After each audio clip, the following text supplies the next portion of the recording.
Govind dalay! Govind dalay! Govind dalay! O balalar, tarqaydılar. Ben Respublika prokurorumун. Жатақтарыңа қайтыңдар. Әйтпесе күш қолданамын. Үйге қайтыңдар.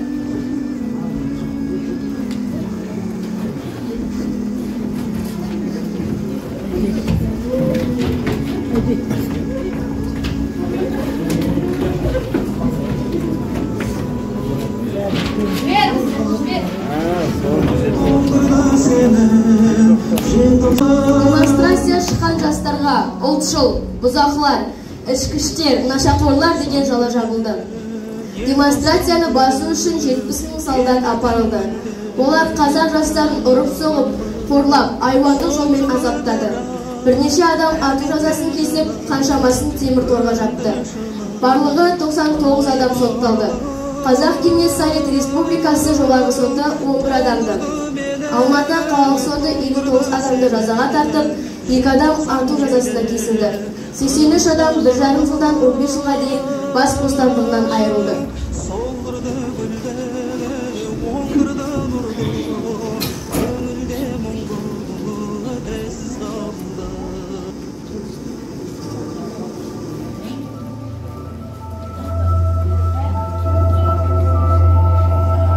Armansız mı? Ajalsız mı? Azap. Mendегі мұң, ғажап әрі азап. Ұлтым үшін ұлтарақпын аз десең, сүйегім мен, сүтіммен де қазақпын. Көк бөрінің сіңірендей сіремін, сол ішінде ажалсыз мı? Тірімін. Шындық үшін құрбандыққа шалынып, шырылдаған құлындардың бірімін. Алай тоналдым да тапталдым, өзімді өзім жоғалтуға шақ қалдым. Көк көйлекті көктемеде туылып, жер 90-да еріп кеткен ақ қардың.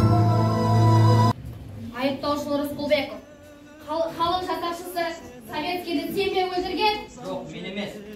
Сен өлтірген, кінәні мойнына ал. Мен өлтірген жоқпын, өлтірік жала тапқанда. Сен мойнына ал, алып кетіңдер мынау. Декабрис несчастный. Алып кетіңдер мынаны.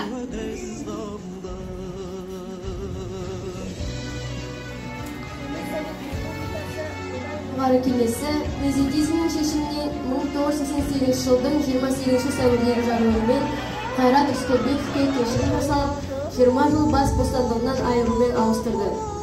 Алайда бұл хабар Қайраттың қуатталған жоқ. Мынау Қайраттың анасына жазған соңғы хаты.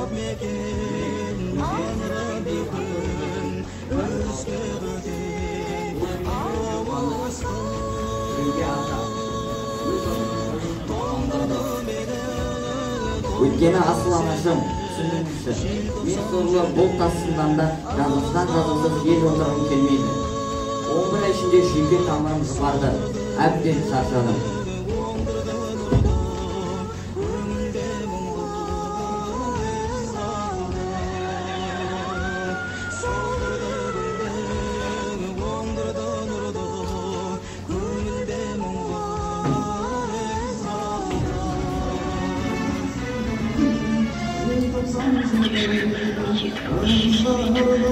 Thank you.